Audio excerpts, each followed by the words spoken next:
Kalau lagu itu kan ukuran yang tresno karena lungi tinggal Lungit SMP. Usia saya masih 32 tahun. Jadi kalau di militer mungkin sudah jenderal itu. Ya. Saat saya jadi guru itu tidak merasa akhirnya saya terpilih jadi guru teladan nasional gitu. Tidak tahu.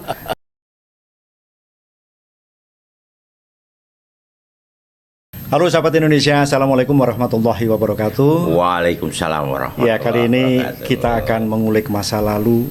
Ada suatu kata-kata yang selalu saya dengar atau saya cermati sampai sekarang ini dan berlaku universal. Waktunya adalah jalmo tan keno giniro. Ya. Artinya siapa tahu nasib seseorang menjadi apa. Nah, kali ini saya berjumpa dengan seseorang yang sungguh luar biasa, penuh dengan talenta, tetapi selalu humble dan tidak pernah menunjukkan satu kelebihan apapun pada dirinya.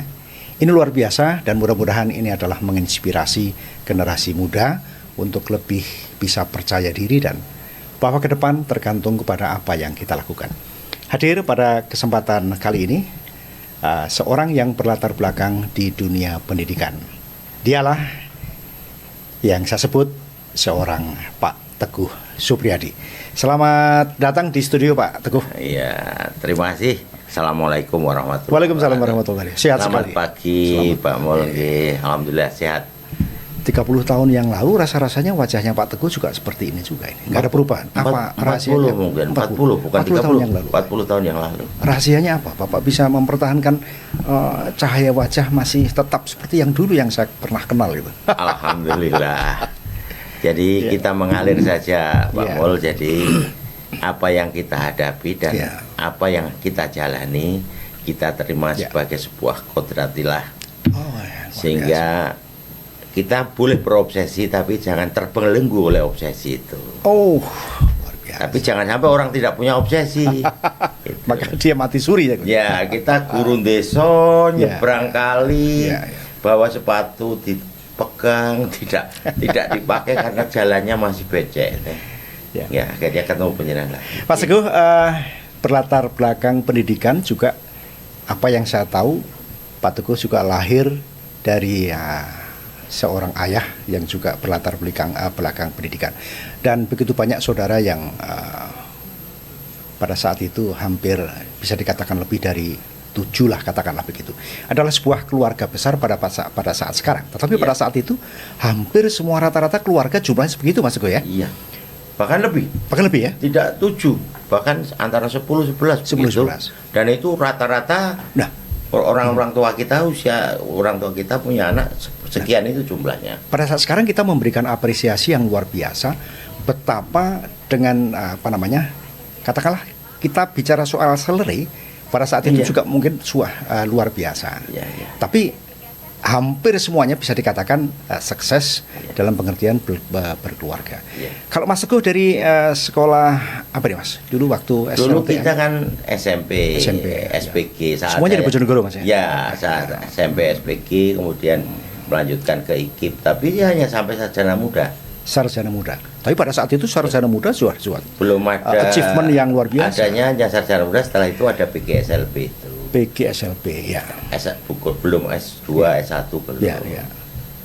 Ya, di era perjalanan setelah kita jadi guru, sekaligus kita juga harus sekolah lagi. Kita menempuh S1-nya walaupun di perguruan tinggi swasta, tapi bukan perguruan tingginya ternyata orangnya. Sehingga berhasil mengantarkan saya mencapai pangkat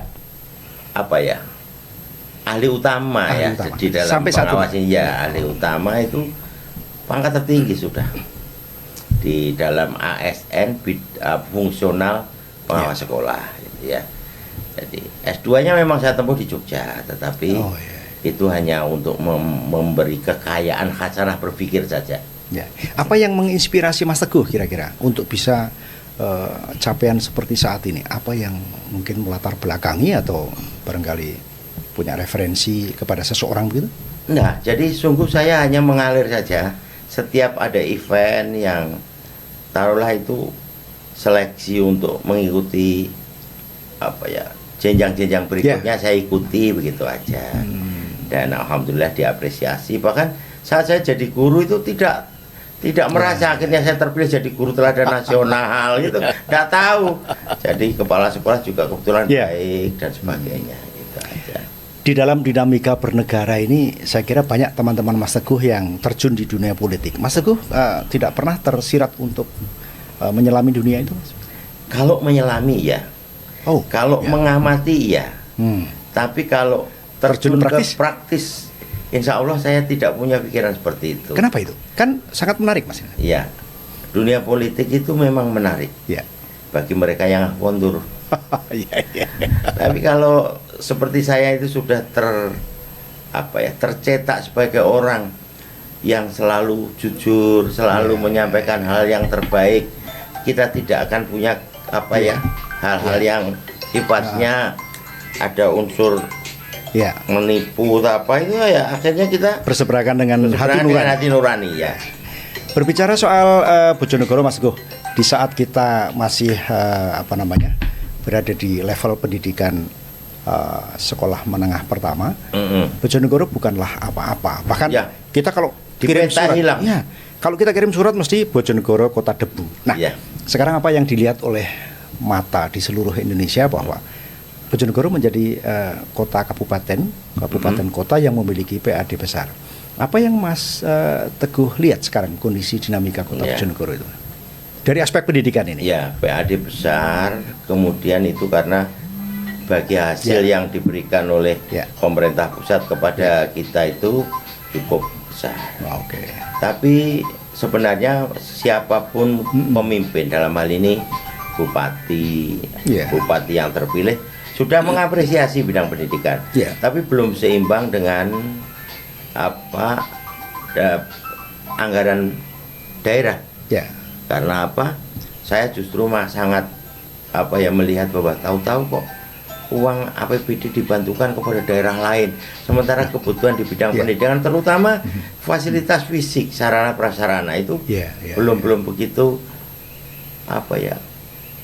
belum ekspor lah kalau kita lihat, Mas. Sekarang kalau misalkan PAD begitu melunjak ke ekstrim, Mas, ini otomatis kan logikanya meningkatkan atau mendongkrak taraf kehidupan warga di Bojonegoro. Nah, itu kira-kira berpengaruh pada animo pendidikan bagi putra-putri Bojonegoro untuk lebih daripada yang kita pernah lakukan, atau gimana itu?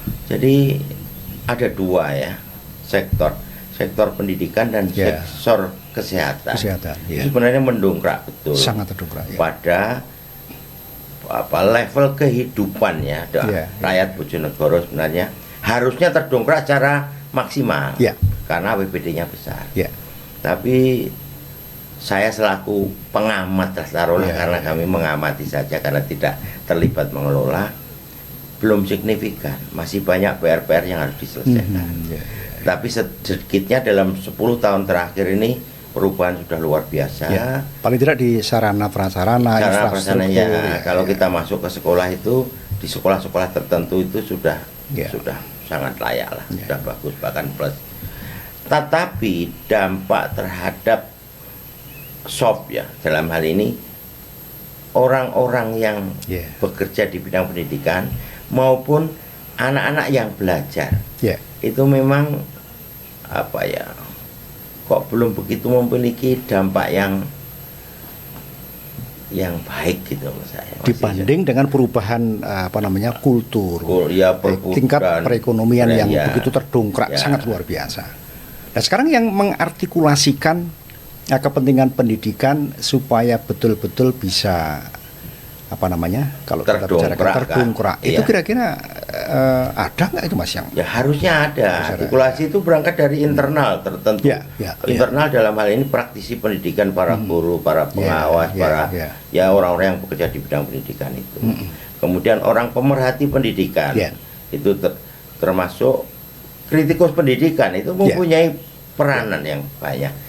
Kemudian juga komite sekolah itu juga punya komite sekolah itu banyak peranannya untuk mengartikulasikan itu. Sangat ruangnya sangat terbuka bagi dia untuk memberikan mindset, kerangka berpikir yang positif di bidang pendidikan. Saya kira itu tugas siapa, Mas, kalau yang di Bojonegoro untuk bisa seirama pertumbuhan ekonomi yang begitu bagus, bahkan sekarang luar biasa. Harus akselerasi di bidang pendidikan terkait dengan persoalan animo, kemudian prestasi, kemudian perhatian di bidang atau di sektor pendidikan menjadi juga berimbang itu. Institusi apa yang ada di sana? Sebenarnya ya kalau institusi harusnya bersinergi, tetapi tentu ada yang dominan. Jadi satu, lembaga politik dalam hal ini partai-partai politik itu punya peran yang besar dalam membangun image itu. Seakan-akan partai politik itu kalau dia ingin mendapatkan vote suara yang besar, menjanjikan yang di atas awan itu. Tapi begitu jadi kurang. Ini juga menjadikan image yang tidak baik. Nah, selain orang internal kemudian partai-partai politik dalam hal ini dalam tanda petik adalah personalnya, artinya orang-orang yang terlibat di dalam partai politik itu yang mencalonkan diri di legislatif ataupun di kepala daerah itu harusnya punya peran yang tinggi karena dialah yang menjadi motor penggerak untuk mendongkrak. Kalau dia kemudian apatis atau masih sangat bebannya sangat condong ke arah pencitraan saja. Saya kira di kacamata edukasi kurang begitu berhasil, Mas ya. Kita bisa katakan gagal dalam mengelola peningkatan kualitas pendidikan. Kalau gagal betul tidak, tapi sudah ada pertumbuhan, tapi tidak signifikan antara sumber daya dana yang dimiliki dengan dampak. Tapi kita harus tahu bahwa waktu kecil kita belum mengenal hal seperti yang sekarang ini sudah dari era digitalisasi, era medsos ini sebenarnya mempercepat juga, mempercepat anak-anak kita, terutama generasi milenial itu. Mas Teguh, saya kira kondisi seperti yang Mas Teguh alami sekarang ini bukanlah satu kondisi yang begitu instan dicapai. Mas Teguh juga pernah mengalami suka duka maupun masa-masa awal. Sebagai pendidik, tenaga pendidik, pengalaman apa yang paling terkesan Mas Teguh pada saat mengawali sebagai guru selesai dari sekolah pendidikan guru, Mas Heru? Apa yang kira-kira sampai sekarang tidak bisa terlupakan? Jadi rasa senang, rasa cinta, rasa puas saya itu tersalurkan saat saya menjadi guru, membimbing anak-anak. Jadi yang paling berkesan bagi saya saat pertama berhadapan dengan murid itu adalah saat saya menjelaskan sesuatu, saat saya memotivasi sesuatu, terapresiasi dan itu dijalankan anak. Itu puasnya bukan main. Dan saya pernah mengajar di suatu sekolah kecil di seberang Bengawan. Karena waktu itu belum ada inklusi dia harus belajar. Tapi status sudah bagian negeri itu. Sudah. Tapi motivasinya sangat tinggi untuk belajar. Yang namanya saya memanggil Kang Alwi. Itu setiap saya turun dari perahu menuju ke sekolah itu mesti dituntun dibersamai Kang Alwi itu masih pakai celana kolor gitu sambil. Karena dia tidak boleh masuk ke sekolah. Karena dia buta. Buta dari kecil. Mestinya harusnya sekolah SLB karena tidak terapresiasi. Dia hanya mendengarkan di luar kelas. Saat saya mengajar selama 3 tahun itu dia tekun mendengarkan. Loh, itu pengetahuannya hampir sepadan dengan, tidak hanya sepadan, bahkan lebih dari yang kondisi normal. Formal dia ada di dalam kelas. Artinya program negara pemerintah untuk mengapresiasi anak-anak berkebutuhan khusus ini pada saat itu masih belum ada. Sekarang sudah ada, alhamdulillah. Ya itu saya ketahui justru setelah 30 tahun bertemu dia. Masih sehat. Dia mengatakan saya tahu matematika, saya bisa menghitung itu karena mendengarkan Pak Teguh mengajar, gitu katanya begitu. Dari pada saat itu Pak Teguh mampu memposisikan sebagai seorang panutan gitu, Mas ya. Berapa tahun di daerah yang terpencil itu, Mas? Ya sekitar 2 tahun. 2 tahun, tapi sangat berkesan. Dan rasa bangga, rasa senang itu menyebabkan sinergi saya dengan masyarakat sekitar, dengan murid-murid saya sangat akrab gitu. kepercayaan terbangun lah. Oke. Itu yang memotivasi Mas Teguh mampu berdiri di hadapan anak-anak dan sedemikian ikon bagi mereka apa yang Mas Teguh lakukan pada saat itu, Mas. Nah, saya juga dengar Mas Teguh termasuk yang paling muda untuk mencapai jabatan kepala sekolah. Iya, di mana itu, Mas? Jadi saat itu karena saya kebetulan jadi guru, dianggap guru yang punya prestasi, punya kapabilitas. Ya, kapabilitas, kemudian diberi hadiah oleh kepala kantor wilayah menjadi kepala SMP. Usia saya masih 32 tahun. 32 tahun. Saya mengajar di usia yang sangat muda. Ya, 30. Waktu itu jadi kepala sekolah itu rata-rata 50 tahun. Dan Pak Teguh bisa mencapai itu pada usia 32 tahun, sehingga selama hampir 19 tahun saya jadi kepala sekolah. Iya. Kira pertimbangan pimpinan apa selain Mas Teguh punya kapabilitas, kemudian ada beberapa hal lain yang layak untuk dipertimbangkan Mas Teguh menempati posisi yang sebetulnya kalau kita hitung usia itu kesenjangan yang luar biasa, Pak. Itu kan menimbulkan kecemburuan juga. Kecemburuan pasti secara sosial. Kecemburuan sosial.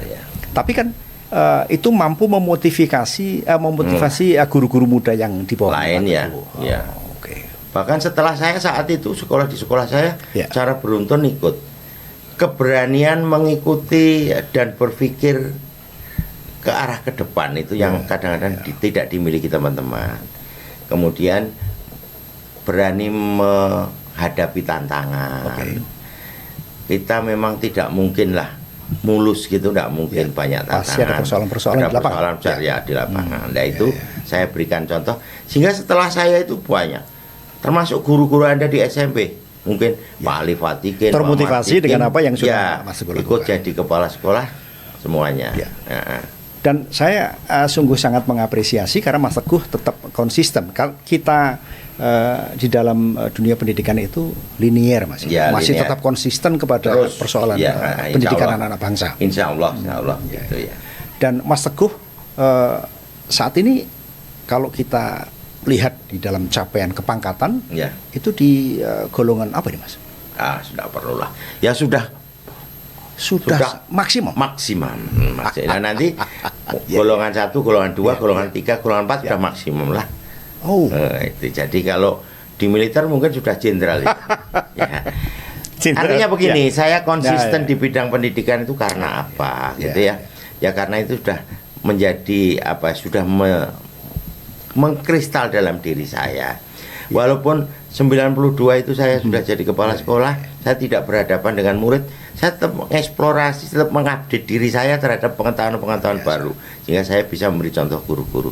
Bahkan sekarang ini saya kan sudah lama meninggalkan posisi berhadapan langsung di dalam klasikal. Tapi saya masih senang dan suka bisa memberikan pelatihan pada guru-guru bagaimana mengajar yang benar. Bahkan sekarang di era kurikulum merdeka ini kita sudah setelah COVID ada pembelajaran daring itu, bagaimana kita memanfaatkan IT untuk belajar, bukan sekedar untuk main-main. Itu saya bahkan juga membimbing guru di berbagai daerah melalui kegiatan yang namanya pendidikan guru penggerak. Tidak secara klasikal tetapi secara daring itu, Mas? Ya daring. Ini logonya ini Merdeka Belajar. Ini program yang program kementerian ini. Kementerian. Ya, ini Merdeka Belajar. Ini. Merdeka Belajar. Ya. Dulu kalau tidak salah ada universitas terbuka itu kira-kira juga terinspirasi. Seperti sekarang ini sebetulnya pada saat inisiasi Pak Harto waktu itu, universitas terbuka. Maka sebetulnya implementasi yang real seperti sekarang ini, Pak, ya? Harusnya begitu. Tapi sekarang itu kalau universitas terbuka itu kan pembelajaran melalui modul hard copy itu jadi artinya buku-buku modul dipelajari. Karena dulu memang untuk interaksi langsung seperti ini kita tidak pernah lihat, kita hanya melihat Pak Harto pernah lakukan dialog dengan orang di Kalimantan, dengan orang di Irian. Pada saat itu ya, Pak? Kita tidak akan bisa, tapi sekarang setiap person bisa.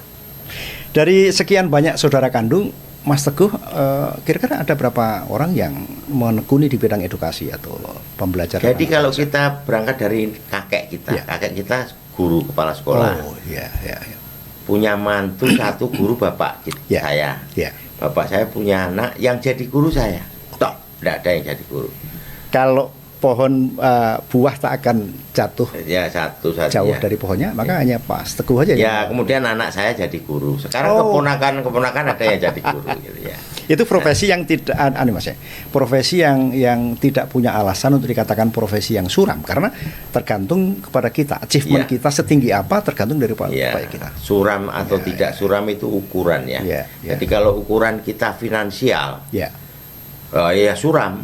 Orang mesti melihat tidak akan suram. pernah ada selesai. Tidak akan pernah ada selesainya karena dia mengukur itu capaiannya sangat berbeda ukurannya. Tapi kalau dilihat dari ketercukupan sebenarnya guru itu sudah sejahtera dan sudah cukup. Kalau lagu itu kan ukuran yang tresno karena lungi tinggal semoro. Artinya seorang guru itu ada rasa puas pada saat dia melihat anak didiknya sukses gitu. Nah sekarang kira-kira apa Mas Teguh yang bisa Mas Teguh sampaikan kepada generasi milenial ini tentang menekuni di bidang edukasi, kira-kira di tengah semangat anak-anak milenial yang barangkali kurang tertarik. Kira-kira Mas Teguh ada pesan? Yang pertama bagi generasi penerus dari anak-anak cucu saya itu tentunya harus menguatkan apa yang mereka cintai dan apa yang mereka sukai dulu. Karena orang itu tidak bisa tumbuh kembang keluar dari kodratnya. Jadi dia harus tidak boleh memaksakan dirinya.